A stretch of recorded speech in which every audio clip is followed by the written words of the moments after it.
This time on Amazingly Terrible, we are watching Galtar in the Golden Lance, episode 18, Antara the Terrible.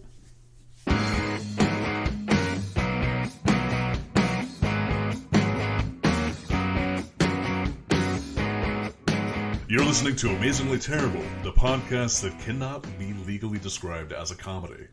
My name's Adam. I am the Matt. My name's David. My name's Mike. I'm Derek. I don't want to fucking do Begrudgingly this one. Derek. We're holding Derek here against his will. Oh my god. Yeah. He's Zero like, I could be spending fun was time had. with my daughter. Instead, I'm watching this Zero. garbage. Zero fucking fun was had with this one. Oh, really? Yeah, and you know what's crazy is I thought I would like it. Like, it started out, it had like, you know, the fantasy tropes and all the other, like, you know, it's like D&D or all the other cool shit that we're into. And the more I watched, the more I was just bored. It felt very Vancian. Just the world felt very, like weird and empty and post-apocalyptic and an odd mix of technologies, you know? Yeah. Like I said, I thought I would like it. When I fired it up, I was real pumped, you know. Mm-hmm. And then as it went on, it just... You had your elbow ready to go. Yeah. Yes. Yeah. I was looking at the crease of my elbow, wondering how to fucking make it work. Yeah, you're like, oh, I love it when I put my arm down and it gets all wrinkly like grandma's elbow. Oh yeah, totally. Yeah. It's what I look for. So I purchased and I have been playing the video game version of Gloomhaven, the board game. Ooh, And that sounds is really that? nice. I'm only, I guess, 4 years late to the party, something like that. Mm-hmm. They have online play, by the way, and it's not very expensive. Just like the board game, brutally hard. So one of the major I've heard a lot of good about the video game version of it. One of the major complaints that I have seen on Reddit and some of the Twitter handles that I follow with board gaming and Gloomhaven and everything else is it seems like when people play Gloomhaven in person, like Matt, you and I did that one time. Pretend I still lived in Brooklyn and we got to play every week or something. We would organically come up with some house rules that just makes sense to facilitate either faster or not easier gameplay, but ease of, you know, rules management and stuff like that. And one of the big ones is if you go through a brutally hard scenario and like your last hero gets douched on the last fucking card draw, a lot of people playing face to face will go, we'll just let that one slide. You know, if it's a one-off RNGesus hate your guts. But otherwise, I've heard it's very faithful. Like, it is. It is very faithful. There's a bunch of options, so you can toggle rules on and off. What is the upside of it, though, compared to the actual board game, is it does not take 2 hours to set up and 4 hours to play. It takes like 2 hours maybe to get through a scenario, and that's just because I have to read every card. Yeah. Well, that's the first time you play that game. Like, if you don't know how to go through the book and look at the scenarios and everything else, Yeah. if you're going to have friends over to play it, you need to set it up in the morning before your friends come over in the afternoon or early evening. Like, it needs to be set up and ready to go. You can't pull the fucking suitcase that is the box out and be like, hey, you guys go get yourself a drink. I'll set this up real quick. No, what I do is because I have a 2-year-old, I don't set up shit. So if people come over to play, I'm like, okay, you're in charge of maps. You're in charge of characters. I'll boot up the app. You're in charge of playing with the kid. I'm going to go smoke a cigarette. Exactly, yeah. 5 hours. I'm going to go smoke a dart. I'm gonna go get cigarettes and milk. I'll be back. I'll be back in 15 years. You won't have it set up by then, but that's when I'm coming back. Yeah. So I recommend. Nice. Pretty fun. So are you trying to pick out our next podcast? It's going to be doing a real play, Gloomhaven real play. I don't think it would be that interesting as a real play podcast. Because it's a lot of like, God damn it, it's all fucked up again. Can we restart this round? Oh, yeah. I picked the wrong cards. The thing with Gloomhaven is Gloomhaven is it's a deck-based combat mechanic that Yeah. if you're used to a dice-based combat mechanic, it just... For example, last night I downloaded on PlayStation, one of the free games is this Hot Wheels like arcade racer. And it plays very similar to Mario Kart, but the controls, it's a lot of fun actually. But the controls are not the same. So drifting in the Hot Wheels game is not the same way that you drift in Mario Kart, where you're working the thumbstick back and forth while engaging your brakes. Yeah. I can't tell you how many times I came to a fucking stop on the track and got super frustrated because I was like, these controls aren't the same. This game is fucking bullshit.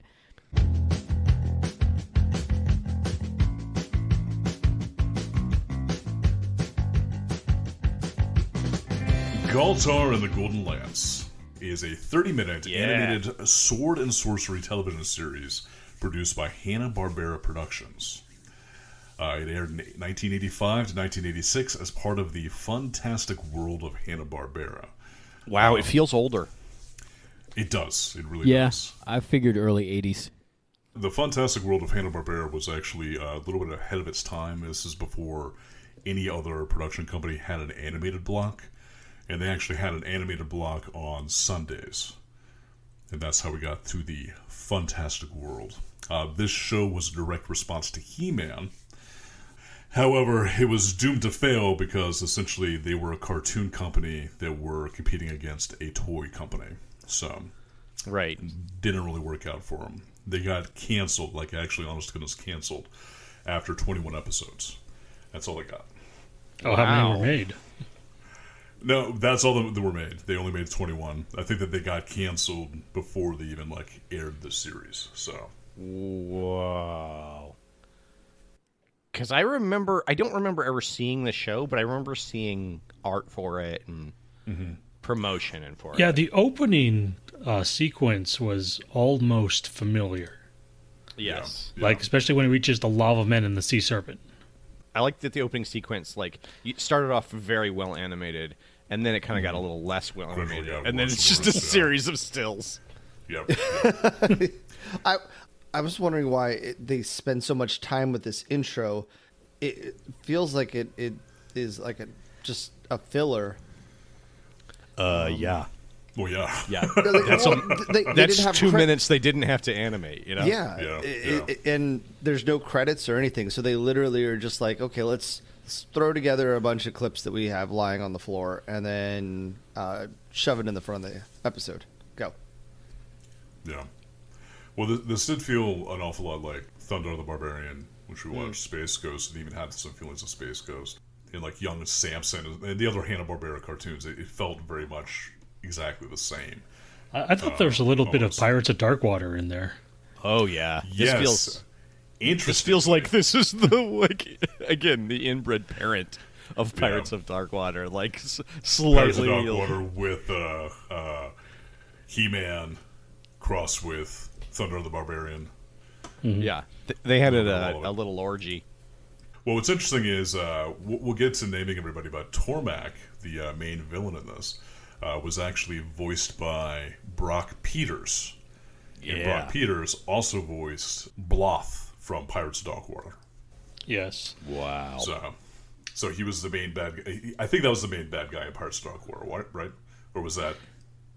I don't know. No, I think it was. This is trivia no one cares about. Well, Brock Peters also most notably plays Joe Sisko in Deep Space Nine. So, for us, he was in a ton of other movies and other things that were probably much more popular in his day, but that was some media that we didn't really consume quite as much. So, It is a great voice. yeah, That's actually, it was one of the standout things about this show. There were a couple things I thought were really good, but his voice is definitely one of them. yeah, yep. So we actually have the main characters for the show are Galtar, the titular character who has a golden lance, Princess Goletta, no relation, and her younger brother Zorn, who has telekinetic powers. They And a don't really come boomerang. up in this episode, but telekinetic powers and a boomerang, exactly. Yeah, Galetta didn't seem like a really original name. Yeah, Nor original design. She looked a lot like the princess from Thundar. like a lot like her. Oh yeah, what was her name? Ariel. And yeah, Ariel, and a lot. She also looked a lot. She looks quite a bit like the princess in Captain N. The game master. Yeah. She's just very generic. Well, she does have those magic gauntlets that'll do something. I think they're just like ill-defined powers that she gets from her gauntlets, basically. I thought you said she had these magic goblins, and I was like, Yeah, they seem like they might be actually more powerful than the Golden Lance. The lance, yeah. yeah, they seem better than the lance. Which is not a lance. Yeah, it's a double-bladed lightsaber, basically. So. Well, let's wait till we see it. I have thoughts. Okay, all right, fair enough. I could understand if you're mixing up like a chakram and a glaive, because those are both like exotic weapons. But yeah, you ignorant piece of shit. Yeah. So the bad guys in this series. You mixed up an Ektok and a claymore. You mixed up a flame bridge with a. Yeah. Claymore? What the hell's wrong with you? I was actually referencing Kroll. Oh, nice. Damn it. Shows what we know, Matt. It is. In our face. It is showing me what I know. I know David hates me. Yes, feel shame for not remembering that great movie Kroll. I've never seen it. You know what's funny is I started watching that again recently, and like I think I got about 20 minutes into it, and then my internet was like, nope. It just like shut off. Was like, no, you shouldn't be watching this. Go outside. Do something else. It protected you. So they're fighting the bad guys in this episode or in this series are Tormak, who's essentially the usurper of the kingdom of. I have it written down somewhere. Bradisar. Who cares? Yeah, who cares, exactly. And he has an evil sorcerer henchman named Krim, and Krim frequently employs two mercenaries named Tuk and Rak. Who are like pudgy middle-aged men, diminutive. I'm pretty sure they're supposed to be dwarven. I'm pretty sure they're supposed to be dwarves. They're father and son. They are. Yeah. And they look exactly the same, but they're father and son. One has a beard. One has a little goatee. Yeah. Yes, details. So it turns out Tormak, just to give a little backstory here, Tormak killed Galtar's parents and also assassinated Goletta and Zorn's family to take over the throne of the kingdom. And his whole motivation is he's trying to conquer the entire world. So, cool. When he took over the kingdom, he got the sacred shield, which is essentially a golden shield that's supposed to make the wielder like impervious, essentially makes them like perfectly protected. And it also has other various ill-defined powers, which we'll see later on in the episode. Yeah. And it's actually the companion to the Golden Lance, which is supposed to allow the wielder to basically adapt to any type of fighting form to essentially never be beaten in combat. Which doesn't make a lot of sense because it seems like the lance takes two hands. So I don't know what you're doing with the shield during that time. Maybe you just got it like sitting over your crotch. Just wear it like a codpiece. Yeah. So. You strap it to your junk. Exactly. And you're like, I'm impervious. I am impervious. Try to hit me in the balls. Try to hit me in these pervy areas. So the Golden Lance also has the ability to, when held over the head specifically, it has the ability to break into two swords that also shoot energy bolts. Two light swords. Yeah. And in this episode, we see that pretty much the very first move that everybody does for the lance is you raise it over your head and break it into swords. Because swords are easier to animate than lances, I guess. I don't know. But the lance also has a power where it emits basically like raw energy to hurt anyone unworthy that tries to pick it up. So it just prevents unworthy people from using it. Right. And that's all the backstory for Galtar and the Golden Lance. Right there. Awesome. Amazing. So let's get into the episode. Yeah. Opening scene. We start off where Galtar and his two companions are building camp in a forest. Zorn, the kid, is tasked with getting more leaves to assist in building a temporary shelter, and he gets the leaves by throwing a boomerang, just like Matt had mentioned. Now, I did a little bit of research, and I think that Mad Max Road Warrior came out in 1981? Yeah, 1981. Are you talking So- the OG original, like Australian movie? The original Australian movie, but the second one, not the first one. Oh, the second gotcha. one. Not the one that was kind of almost an art house film, Yeah, but the first one that was an action movie. Not Mad Max, but Mad Max Road Warrior. The one where you got the guy with the hockey mask that's Yep. attacking the Yeah. settlement of Was that the Master oil Blaster? workers. No, No, Master Master Blaster Blaster was the in Thunderdome. 3. Yeah, Master Thunderdome, Blaster's that's right. later. Yep. Okay. With Tina Turner. Mad Max 2, The Road Warrior, had the kid, the feral kid that had the boomerang that slices people's fingers off. Right. That's all I got. Yeah. Boomerang reference. Later series of Xena or Chakram would break into two pieces the same way that this boomerang would break into three pieces and hit three different targets. Yeah, Nice. this feels like a classic it's a feature, not a bug kind of thing. By the way, that was the weakest throw in the history of throws. Yeah. Anybody else course. notice that? Yeah. This whole scene got to me. Oh, really? Okay. The wimpy ass throw, the cutting the leaves off the palm tree, and then somehow being dumb enough to be right underneath the leaves and having them fall on him. And he's like, Oh, no. We're Oh, supposed to is this hate enough? the child. We want him to get eaten by that toad. Yeah. Yeah. Well, the most important thing about the boomerang is it never gets used ever again in this series. Or in this, I should say, in this episode, not the series. In this episode. Sorry. okay, Yeah. well, So during this scene, we get an exposition dump from the gang where they're talking about how Tormak was beaten the last time they crossed paths, and Tormak's not likely to be following them. However, the group is actually being spied on by Rack and Tuck at Krem's orders, and they're the dwarven lackeys for Krem, who's the sorcerer sidekick to Tormak. Yeah. One of them sitting up in a tree, and you can see right up his skirt.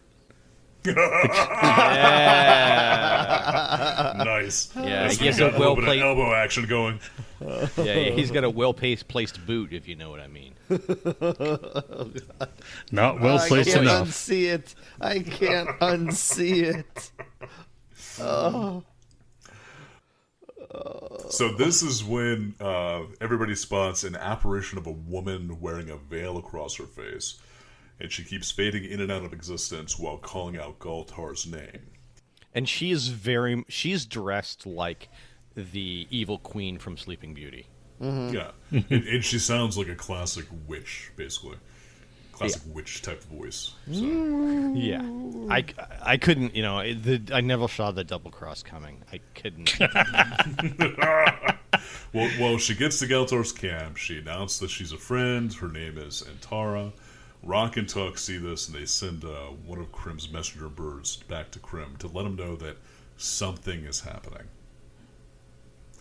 Yeah. So we then cut to Tormak's castle, where Tormak is blaming Krem for their last defeat, and Krem has one of the best lines here, where he says, "But Tormak, you know how great Galtar's golden lance is." Right. And essentially, they are going back and forth. Tormak threatens to turn Krem into a jester, and that's when Krem's bird comes in, signifying something. Yeah. I'm here to signal plot happening. Exactly. Yeah. Yeah. So that's when Tormak and Krem are like, okay, let's go check the Golden Shield, or the Sacred Shield. And we learned that the Sacred Shield has scrying abilities, and they basically scry on Galtar's campsite. Yeah, like all the villains of this period, everybody has closed circuit TVs everywhere. Yeah. So that they can watch the plot happening and you don't have to explain why they know what's going on. Or, yeah, do anything. They can just hang out at home, watch the TV, wait for the call to action. You think this is like brainwashing kids to be like, yeah, don't go outside. Stay inside and scry on the Care Bears. Well, only if you want to be evil. Of That's the course. important part. Look, I think we can all agree that children are evil. Well, naturally they're evil, yeah. But do they Yeah. want to be evil? I mean, that's the question. I Yes. wouldn't know. I asked the fathers out there. Yes. Perfect. Derek? All right. Yes. Mike, you're just back there giggling. Okay, so in the scene, Antara is asking for Galtar's help to retrieve the dark stone from the dark castle that appears only one night every 100 years in the Klamata Plains. Clamata. Klamata. The olive plains. Don't you think that these heroes in these I mean, I get it. They're made for children and they're super light on, whatever. But, like, I feel like if I was a hero, I would be like, man, you're going to go to the what and get the what? Yeah, the dark castle for the dark stone, which only shows up once every, here Yeah. in the Spanish olive plains. I'd be like, you're not going for, like, the socialized health care and the lowered taxes, are you? No, going for the dark stone that happens to be in the dark castle. This is the classic that Bruce Wayne could do a lot more. He could be a lot better person, a lot more effective. Oh, yeah. If he just If used he- his immense wealth for social good instead of Like going infrastructure and and shit. beating up individual people. Yeah. Yeah. Maybe he should fix the social safety net and educational systems of Gotham instead of beating the teeth out of everybody who the system has failed. Or even, revamping Arkham Asylum so it doesn't release bad guys every 5 weeks. Yeah, put an investment in. Yeah, Yeah. right? Like, Yeah. oh man, we can't fix this lock that just releases the bad guys. All right, well I guess I'm Right. just gonna have to beat him the fuck up.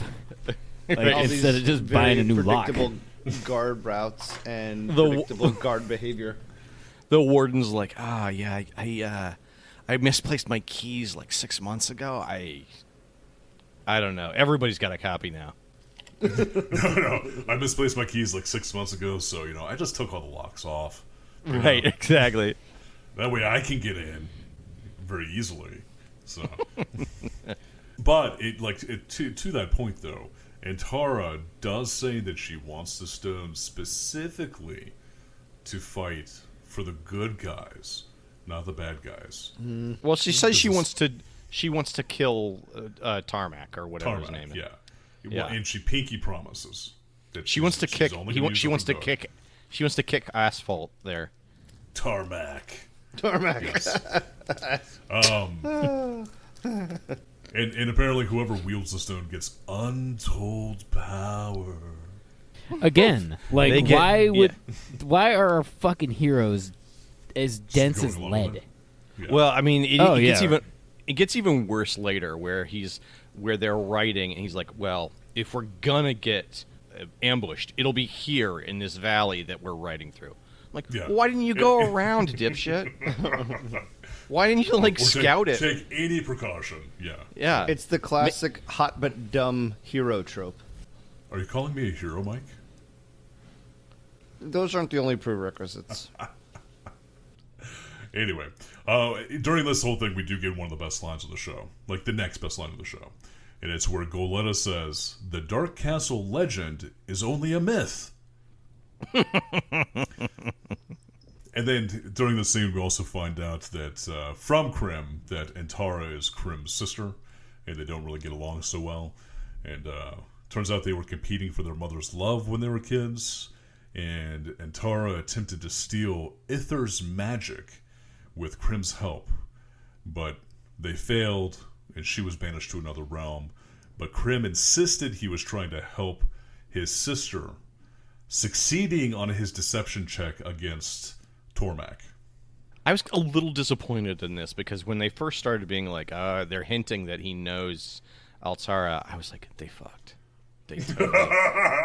This is like one of those old folks' homes that where syphilis Yeah. is rampant because they're I was expecting them to say wife and not sister. Yeah. yeah. She's like, we're all sleeping with Krim because he has the most board games. Yikes. he has double trouble, and he has sorry. He has the game of life. And Candyland. Oh, he has that. Candyland. He has that mousetrap game that you never wanted to play. You just wanted to set up the mousetrap and set it up. Exactly. Rack and Tuck hear this. They head out for the Dark Castle because they want to get there before everyone else and get the Power Stone just for themselves. And we see them get to like the deserts after the forest before the plain. It's kind of odd. They go from the forest to the desert to the valley to the plain. But anyway, this is when their dino donkey basically dumps them out on the ground for being too abusive. And they look up and they see that Galtar and his crew are basically passing them by, heading towards the Crystal Valley. And at the Crystal Valley, Tormak and Krim have set up traps, as like Matt had said. Galtar was expecting traps, but did nothing to stop it or counteract it. And this is kind of a cool space. There's all these like weird spiral emerald crystals that are all through the valley. They look like giant springs or something, or like they look like old school phone cords. Yeah, like some sort of like organic was turned into crystal versus something crystallizing. Mm-hmm. Tormak and Krim have soldiers basically set up around the valley, and they're shooting energy blasts from halberds. This is when Antara gets dumped off of Zorn's featherless Chocobo mount named Kodo. And they swing around to help out Antara to basically get her back up on her feet. And then she starts shooting off magic bolts that turn the soldiers, Tormak soldiers, into glass, basically. Turn them into crystal. Into ice, I think. This is also the point where Galtar jumps off his horse and whips out the golden lance for the first time. It's not even a lance. It's like a bow staff. It's not. It is a double-bladed lightsaber. That comes apart. Yeah. It's like a poorly made double-bladed lightsaber. He does this move where he like raises over his head and twists it, and the blades come out, and he like does this weird flip, and I swear to God he cuts his own arms off.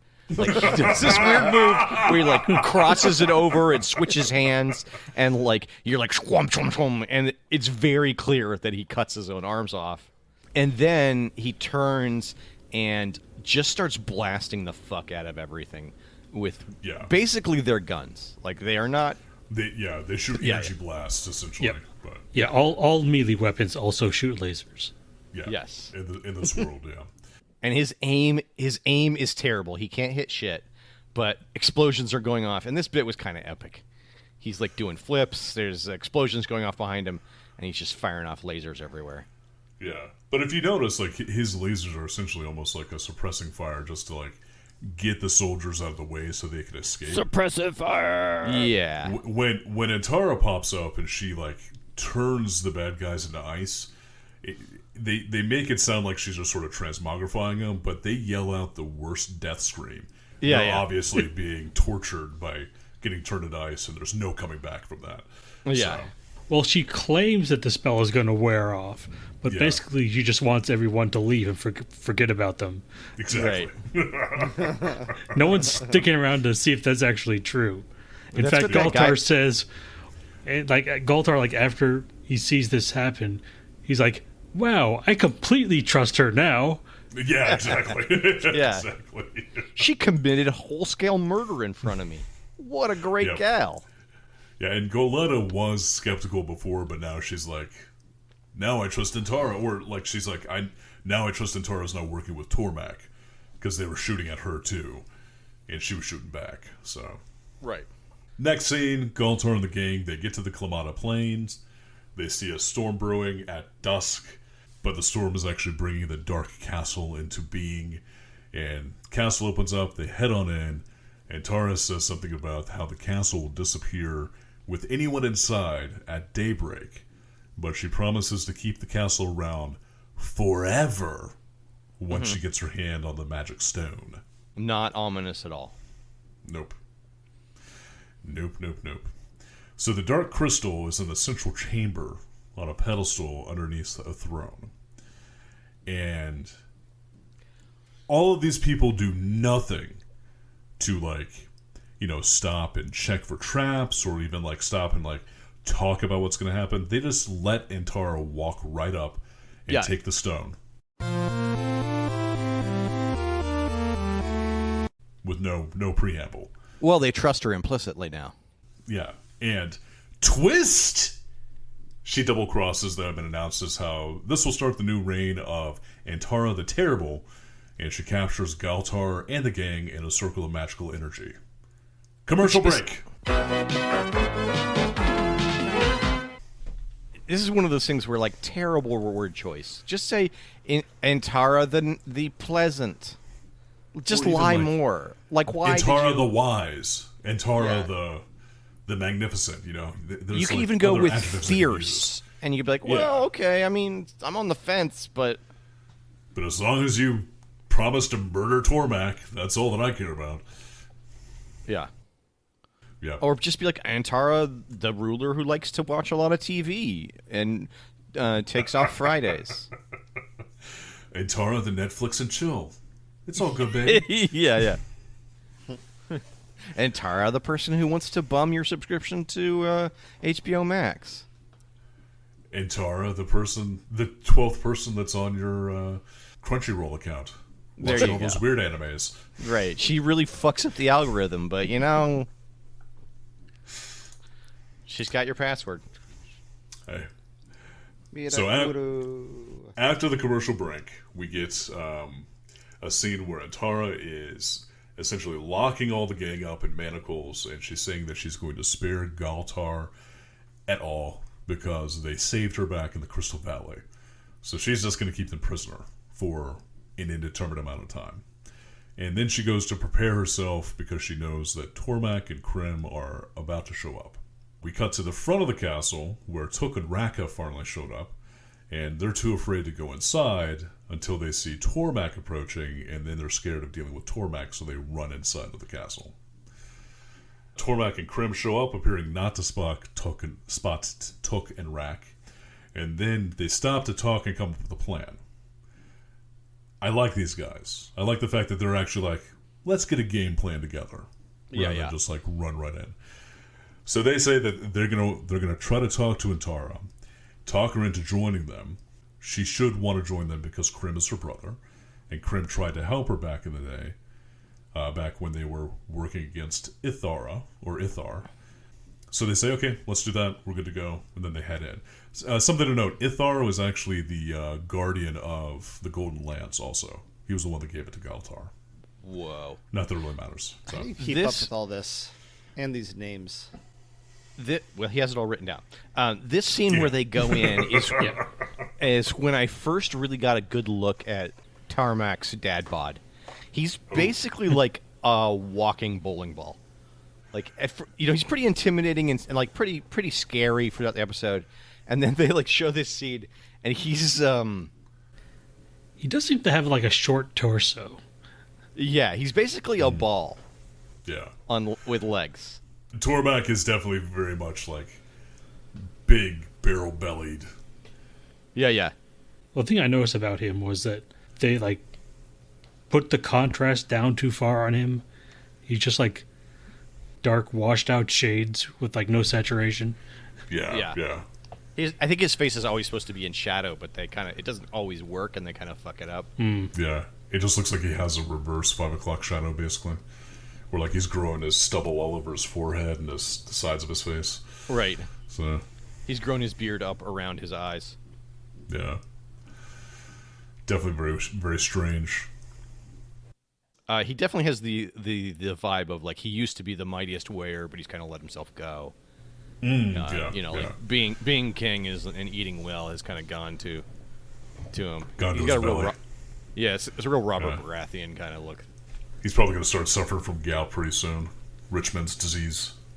Next scene, Tuk and Rak, they find Galtar and the gang all shackled up, and they're a bit dismayed because that means Antara already has the Dark Crystal, so they basically did not get to the power source soon enough.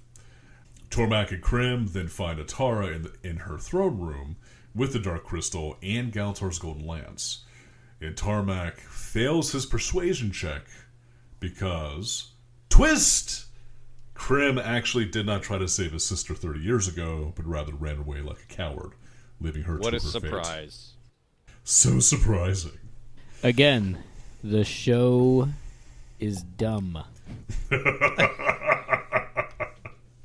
So Antara is pissed. I wanted so badly to like it, and I could not. Yeah. But Antara is pissed because she lost 30 years of her youth to the whole Ithar debacle. Yeah. So instead she... So, as a revenge, she basically summons a really shitty two-headed Hydra to fight Tormak and Krim. Took and Rak release Galtar, and then they set to release the rest of the gang. Galtar hardcore, like he natural 20'd on a charisma check because he's got nothing. He's got no they're his enemies. He's got nothing, and the GM was just like, "Fine, fuck, you can't get out of this." Yeah, I have to okay, they help you for no reason. Well, the whole thing, Tuck and Rak's whole thing is they constantly double cross everybody. They're basically just they're mercenaries for hire, except for I don't think they really care about getting paid. They just want to continuously double cross everybody. Yeah, it's like that one episode of Community where the dean kept on making deals with everybody. And they lost track of everything and didn't know who he was working with when. They're the kind of people where I would be like, okay, go out and betray me, and they would just fuck up their whole deal. I've hired you to betray me. Oh shit. Yeah, but it's great because as soon as Galtar gets free, he's like, "Save yourselves!" and runs out of the room. Yeah. It's like, "Peace, motherfuckers! I gotta go get my lance." This is also the scene where Antara removes her veil, revealing that she's old and a bad guy. Wait, is it Altera or Antara? I keep on saying Antara. I don't know. I thought it's Altera the Terrible. It's probably Altera. That was Antara. Is it Antara? Antrea. The important thing is it made such an impression on all of us that we know exactly what we're talking about. Yeah. But this is the reveal that I'm like, wait a minute. I mean, why is she spent 30 years in a prison? Like, why are we surprised that she's old? Yeah, what's the big deal? And also, what are you saying? A woman's worth is only yeah, exactly. inherits to her youth and beauty. Who gives a fuck? She's got magic powers. As a child, I probably would like the horror. Anyway. So back in the throne room, Tormak and Krim are basically getting their asses handed to them by this Hydra. And then Galtar shows up, does a handspring backflip over the throne, grabbing his lance at the same time, using only 2 clicks out of his action. Yeah. Yep. He manages to shoot the Hydra with his energy blasts, distracting it long enough for Tormak and Krim to run away. Wait a minute, that's a joke that only the people on this podcast I know. are going to get. Exactly. All right. That's why I wrote it. Boom. Derek doesn't even get it. I'm not even barely paying get it. attention. Yeah. This show is so bad. I am so not invested in this episode. That's what I'm trying to get through the summary quickly so we can start panning it. So, Galtar shoots the stone out of Antara's hands. It slides across the floor in front of Goleta, Zorn, Tuk, and Rak. It becomes the scuffle of the B characters. Exactly. Yep. Exactly. They have a football scrum. And the child wins by being the most B character in the show. He is the B minus. Nice. I'm the Z plot. Well, eventually, Antara gets into the fray. She manages to get a hold of it, and Galtar just shoots the stone in her hand, destroying it, which sets off the self-destruct sequence and the end level timer. Yeah. Anyway, everyone except Antara escapes, and we watch the castle disappear with Antara in one of the balconies, promising to return and defeat her brother Krim. Yeah. Tormak then says there's a worse fate in store for Krim, and then we cut to the champagne room over at Tormak's castle. And Krim's doing some sort of exotic dancing in his new jester costume for Tormak. Mm-hmm.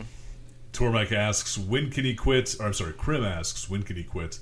And Tormak says, not until you make me forget about your sister's sexy magic. Now twerk harder! Yep. Roll credits.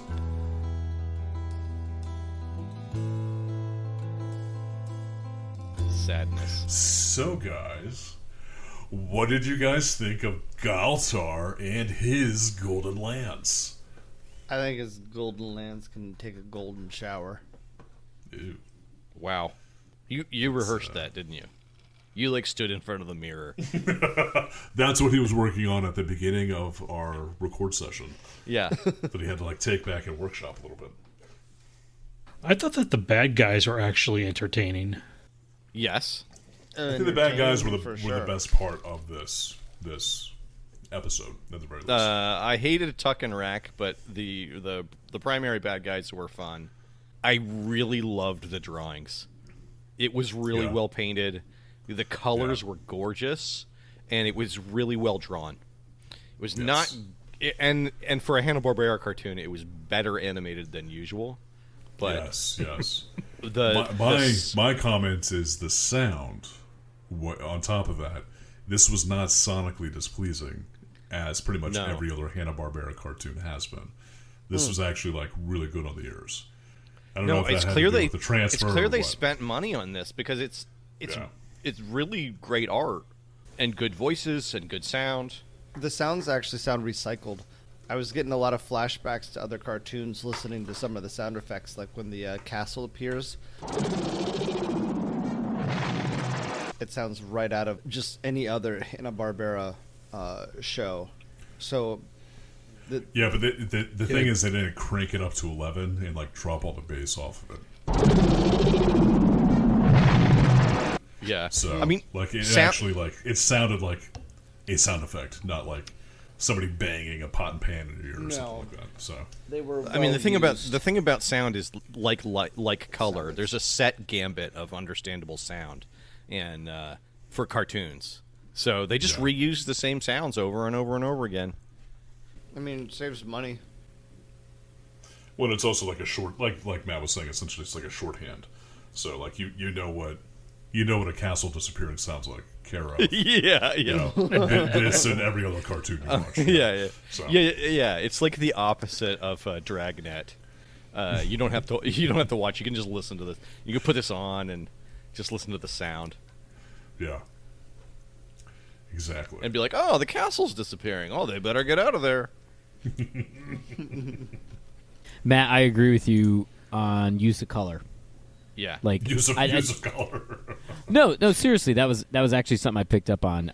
This is one of the more vibrant cartoons we've watched. Like the color palette used to animate these cells is very, very good. It's top fucking notch. The other thing that I noticed is they said a lot of kind of exclamations that you don't hear in common speak. I don't know if it's a Hanna-Barbera thing, but they said agads and they said gadzooks. Oh no, yeah. Well, the language they had in general was actually very interesting because they like, oh, this is a stone of untold power instead of this is an all-powerful stone, or this is a stone that will give me a set power. Well, I mean, they're like there's like a lot of old-timey speech patterns that they wound up incorporating Yeah, to make it seem more fantasy. So. This is a stone of set power. It's set to 50%. The This is the 50% stone. of max power. This is the slightly drained stone of power. I need to plug it in overnight and let it charge up. Well, again, like it's sword and sorcery, so there's a literature from Howard and Vance, and like there's a whole literature to this, and they just mine that for their phraseology. Stuck with that, yeah. I also liked a lot of the shots and angles. Like overall, like the visual production was very high, but they could have taken these writers out and just beaten them to death in the street. Well, one good thing for the writers is the show does move at a pretty good clip. Even It's if true. the plot sucked and it didn't really it did have story beats that hit at the right time, even if they were shitty story beats. It felt very Thundar in that way, where it's Yeah, just yeah. boom, boom, boom. These are our beats. We know it because this is a set format, and it always kind of it always pans out this way, and so it felt like on genre, in a way that He-Man doesn't. He-Man is often kind of meandering. Yeah, kind of all over the place. Yeah, yeah, real loose and weird. and of course, far better than the what is it, the Planet of the Apes, where it was Oh yeah. we're gonna try to stuff as much story into these 5 minutes, and then the rest of it's just nothing. Well, you gotta wrestle ice apes on top of a mountain, and with that scene must go on for 5 minutes. Yeah, Yeah, because that's that artist's fetish, and we got to do it. Yep. it's in his writer. Yeah, Yeah, his dad owns the studio, and we specifically invented and wrote this show so that he could draw 2 snow apes wrestling. oh goodness. Mike, what did you think? Did you actually watch it? Yeah, it was. Were you watching trash. along? Yeah. The things that bugged me, Antara's wild hand gestures when she talked, every sentence had to have a different hand configuration, and I'm like, I can't concentrate. Nice. She's waving around like a cheerleader. And did you see the manicure she had? Jesus, you got to take care of your nails. Where does she go? Girl doesn't know what season it is. She's totally an autumn. Yeah, wearing black before Labor Day? What is she thinking? Wow.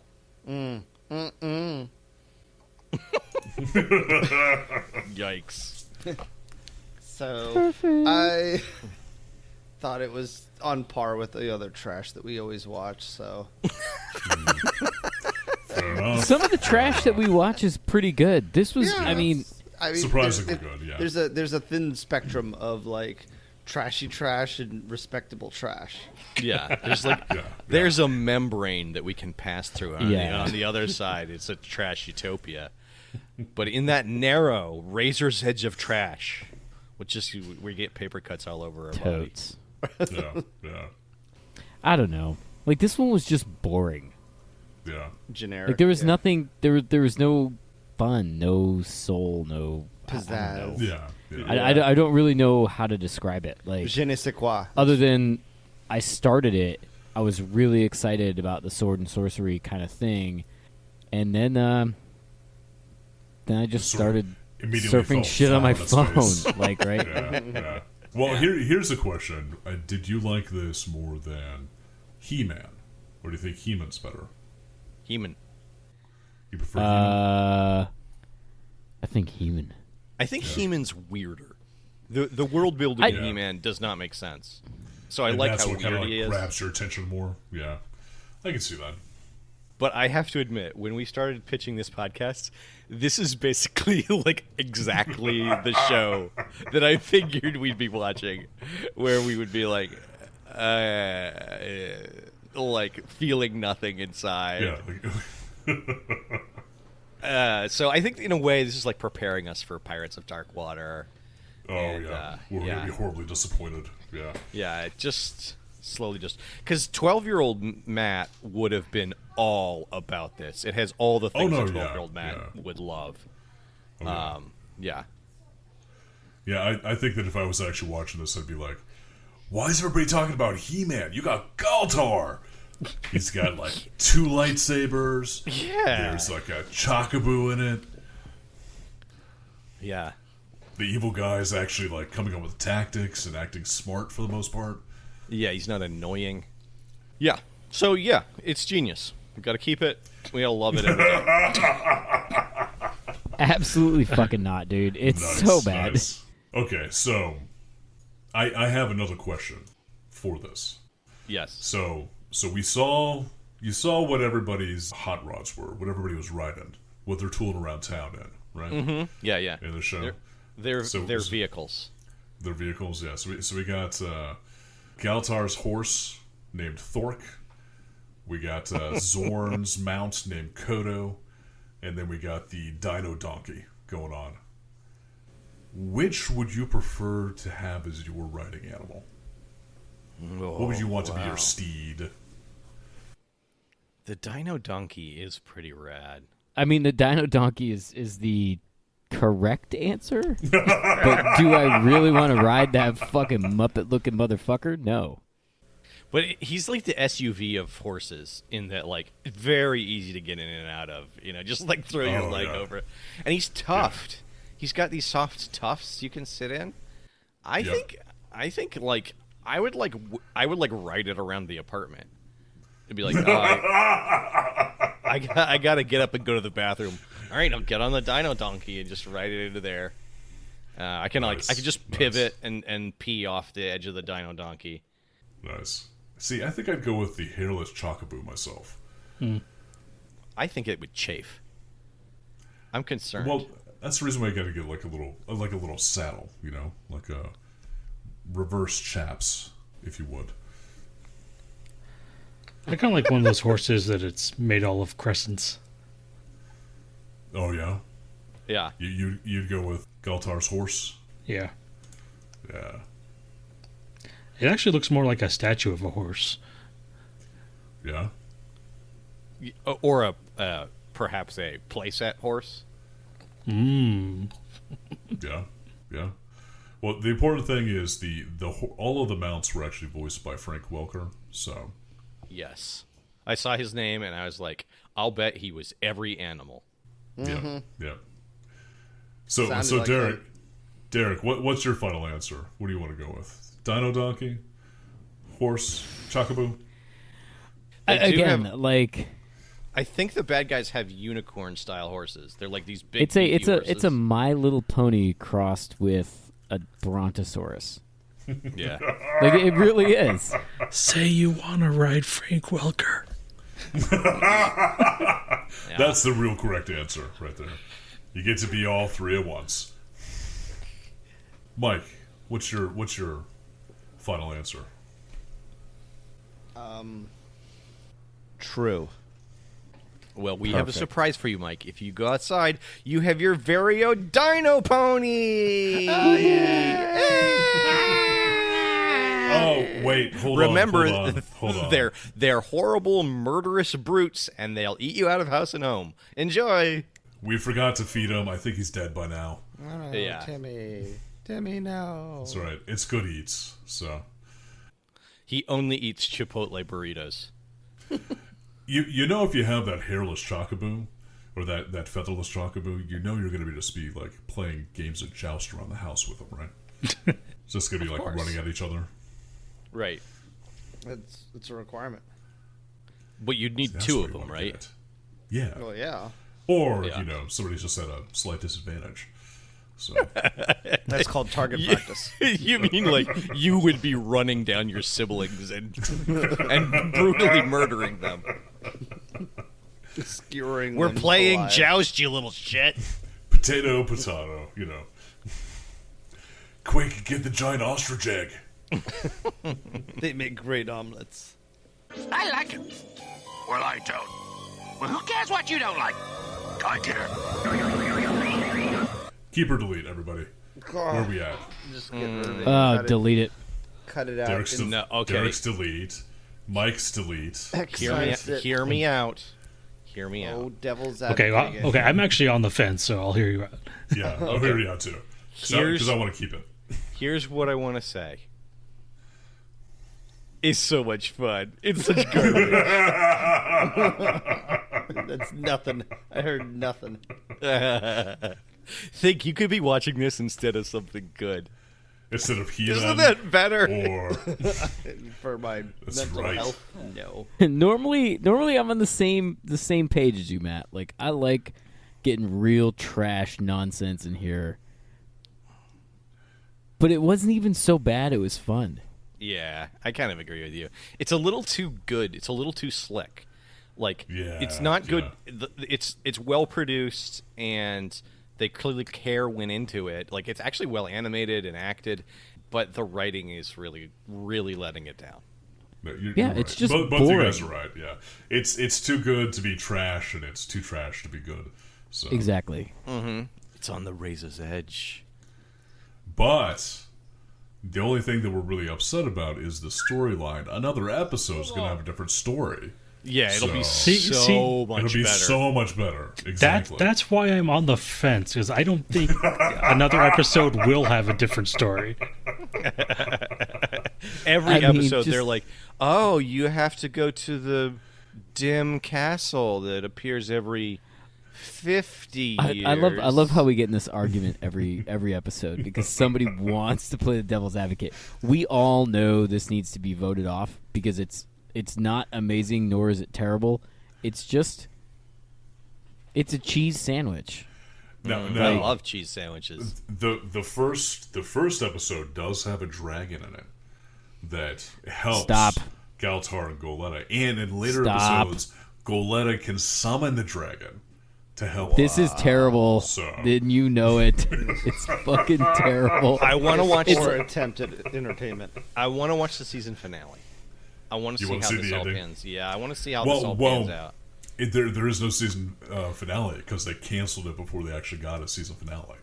They only got 21 episodes out of it, so it's like it ends in like media res basically. It So ends this is Spider-Man Unlimited territory. exactly. Yeah. Well, no, Spider-Man Unlimited had a season end. That's true. They killed everybody. So They left things on a cliffhanger. yeah, this isn't going to have a cliffhanger. It's just going to. I'm also on the fence, David. Like I enjoyed parts of this just because I feel like it's weird and unique and well animated and drawn, but it's not good. So I would be fine losing it. So essentially, we're going to have like me that wants to keep it, 2 against, and 2 abstaining. Oh, if you want to keep it, I'll vote to keep it. No, then I have to decide. Come on, David. Free us all. You know what? Do what you want because I'll just not do that podcast. Yeah. You know what, guys? You'll just- Do Like, what that's you the want. easiest. I quit. Yeah. I quit the podcast. I'm done. Oh, we're doing Fuck Galtar you, again. fuck you, Sorry. you're cool. Oh, Fuck you, we're doing fuck Galtar. you. Oh, Okay. the kid's sick that day. I'm sorry. I got to watch the kid. Yeah. In 2 months. Yeah. No. You guys, you're quitting too hard. You got to quiet quit. You No, gotta go to the podcast. You just got to stop responding to messages for the night and say, Like straight up ghost it. Yeah, you just don't watch the episode before you start the podcast. Do the bare minimum during the podcast. Do inane dad jokes, etc. They're on to me. You quiet quit our podcast, you piece of shit. Well, we do have 246 other series to choose from. I agree. yeah. So it might be a good idea for us to start trying to cut some of the fat just so we can get to the rest of these things. Yeah, you guys are episode hoarders. You make me look like a not hoarder. A Norder. In order, yeah, exactly. Damn those Norders. Goddamn Norders. They're all over Skyrim. God. Oh. Bad. I used to be an Bad. adventurer like you. Yeah. Then I took a cheese to the knee. Well, if Matt thinks that the finale is going to be where the good episode is, and we don't have one, then I guess I'll vote it off. Okay. Wow. Wow. Sounds good. So we have stricken Galtar from the list. Yeah. To the refuse pile with you, Galtar. Yeah. It was. I feel like I lost the battle and I lost the war. We barely knew ye. It's okay. David, did And you that's a good download thing. all of them? Wait, what? Did you download all of them? No, I didn't. Can you send them to me? Hey man, do you got any of that extra episode? Yeah, you got a little bit of that Galtar? Can I have just a 5-minute hit? What would be the slang term for doing Galtar? It's not a bump. Ooh, no. It's a lance. It's a blast. Dipping Yeah, the yeah. princess. It's an energy blast. Or Lancing the It's a dinosaur guy. donkey punch. like when Took was slapping that ass. Yes. give me a hit of that galt. Yeah. Or maybe they'll, like just get like a little bit of, like divorced from it and just say it's a crim. Oh wow. Get it do a crim. Yeah, I got to do some crim. I need some clarity. Yeah, crim is Listen when back. you do it up the butt. When you sound with Yeah. Galtar Your body absorbs it so much faster. in the urethra. Wow. I can't do that. It's full of coffee beans. That's true. It's already Yeah. already taken. Blue Mountain Bean hole. All right. All right, One of my Adam. nuts David. is just coffee beans. It's just you pushed it so far up there. Yeah. It got to the testicle. A little sack of coffee beans.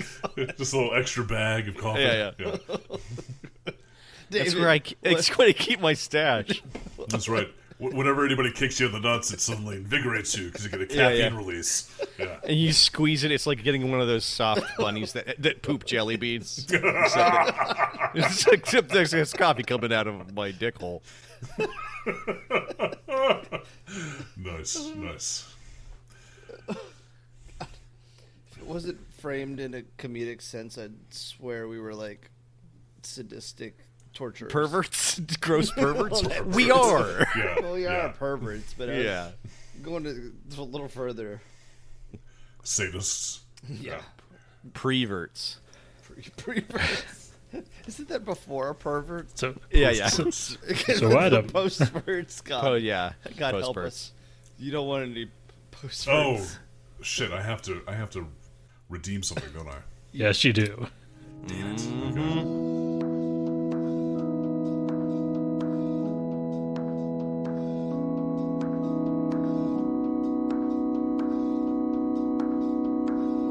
Should I put something on or take something off, guys? Hey man, we're in a cutting mood, you know. Let's bring out the Take it long off. knives. Take it off. All right. Here's what I'm going to be cutting. I'm going to cut Bigfoot in the Muscle Machines. Whoa, Which whoa! looks like it's a single episode. It's a monster truck show. That's right. What? I'm cutting it. Oh my god, we haven't even watched it. I know. We'll still watch it. It's just going to like the weight pile, basically. We still have Why? to watch all that shit we cut. So Why? But because it's 1985 and we just watched something from 1985 and it was garbage. so we've ruined 1985 for you. So 1985 is ruined. Yeah, It's a bad year. yeah. For bad people. You're And you gonna should feel bad. stand over the ruins of 1985 and change to your bedpost. Which means the next thing on the chopping block is going to be Robotech. That's right. Whoa. Boom. Whoa. How dare you cut that incomprehensible mess of a show? Okay. So I've done my redemption. I have my well thought out and totally planned redemption. We have Dumb and Dumber on here, and you cut fucking... That's right, I did. Deal with it. We want cartoons 26 hours a day. Reverse retcon. They're like reverse mortgages, only they're not a scam on old people. No, wait. It's exactly Yet. the same. Who you calling old, David? Tell me, what is index 568? Whoa. Mid-list. Or 568. late list. Oh. Street Sharks. Nice. Street Sharks. Nothing This like is a part Teenage of Mutant the- Ninja Turtle ripoff. Yeah. Exactly. The mid-90s take a certain type of mutated animal, put it with a certain type of subculture, give them martial arts, go. It's extreme. It's extreme. And we are watching episode 40. Whoa. Episode 40, wow. The last one. Oh, wow. Oh, awesome. I can't wait. The ultimate episode. Me actually. too. Final episode. Oh, good. I hope you get the Sumerian duties, Mike. Oh, Yeah, I me don't too. want it. That'd be amazing. Yeah. It'd be amazingly terrible. Wow. Actually, it would just be terrible. That'd be on brand. So the final episode of Street Sharks is called Shark Apocalypse Now. Nice. I'm sorry, Nice. Sharkopocalypse Now. Even At the time worse. when the world leaders have come to an agreement not to use biological weapons, the Street Sharks and the Dino Avengers are enlisted to guard a top-secret facility with biological weapons. The Dino Ventures. They have their own spin-off That's right. sub-characters. They have an internal spin-off. It's in their own show. Dino Avengers, do they like avenge the dinosaurs? They're like, They destroy every asteroid they come across. Yeah, we hate comets, motherfuckers. Are you excited for this, Derek? Ooh, Derek, I am. because you're doing it sounds like. Because you're doing it. Sweet. One of us. The one that I'm actually kind of disappointed that I missed being in the role for it was Dino Riders. I know the past couple weeks I've been kind of hit or miss, but going through the spreadsheet today, I was like, "Oh fuck, we got Dino Riders coming up," and I was like, I could be oh. persuaded, you know. You know what's really funny is we Dino Riders came up and we were like, you know what, we should really have Derek do this. Yeah. And then we went back and Did you guys really? Yeah. And we went Oh, back damn. and we looked at our notes and we were like, oh shit, Mike was the one that buffed Dino Riders. We should still have Derek do it. That's right. But I was the one who had Dino Riders toys. Like Well, that's we why still- I was like, "Oh, dude, I'd love to do that one." Though Mike buffed it, we still thought you should be the one to summarize it. So Also, if I ever negotiate a contract and I need to put an addendum on it, I'm going to call it a Dino Rider. nice. Yeah, that'll like it. teach you. Do you want to go 1-for-1 Dino Riders for this one? No, that's not a good trade for me. What do you have to offer me? All right, fine, fuck it, whatever. No, of I'll course just I talk will. about I'll talk about my Dino Riders toys regardless. Yeah. Of course I will, sir. I will switch and Sweet. take Street Sharks. Nice. Yeah. Thanks. Welcome, buddy. I think one of the questions I have that we need to get answers for is how many of these dinosaurs now, according to science, didn't exist? Didn't exist. Yeah, Yeah. exactly. Like, Well, there's one that was- didn't exist. Well, the Brontosaurus No, is actually like the wrong, main focus sir. of this episode. So. Brontosaurus was a dino when we were kids in the 80s. Then they said Brontosaurus didn't exist because it was a variation of the Apatosaurus. And then recently they came back and said, nope, Brontosaurus is its own fucking species. They brought it back. Brontosaurus Wow. is Nice. back. They Yep. brought it They back. brought Brontosaurus is like the Pluto of dinos. Like, depending on who's a scientist, they're like, it's a terrestrial object. No, it's a planet. No, it's a fucking ball in space. It's a planet. Like, whatever they go back and forth. But yeah, Brontosaurus is back. Nice. So, on a future episode of Amazingly Terrible, we'll be watching Street Sharks Episode 40, Sharkopocalypse Now. But next time on Amazingly Terrible, we'll be watching Doug, Episode 41, Doug's Bum Sweet. Rap, and Doug and Patty Sitting in a Tree. For Amazingly Terrible, I have been Galtar's Golden Lance. Wow. I've been an unused That's right. boomerang. Okay, Boomer. I have been nonsensical bullshit. I've been a pile of leaves. I've been a gauntlet of ill-defined powers. Yeah. Ooh, yeah, you are. Merry Christmas, everybody. We'll see you Merry next time. Christmas. Yeah. Or whatever holiday you're celebrating. Yeah, Because yeah. you are special, Happy and we holidays. love you. We do. God, that sounded horrible. Us No, and it's Paul. Ready? nice. That was being genuine and sincere. Look, I want to talk directly to you, dear listener. I want you to know that we love you. Amazingly Terrible is produced by David and Adam. Music by Josh Woodward. send your email to monotonouslyterrific@amazinglyterrible.com.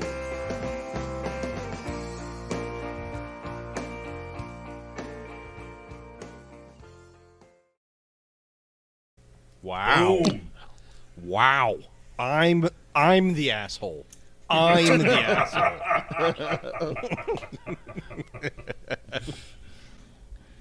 Damn. Sometimes Yeah. you're the asshole, and sometimes you're the. Wait a minute. This is going the wrong direction. Sometimes you're the asshole, sometimes the asshole's you. Yeah.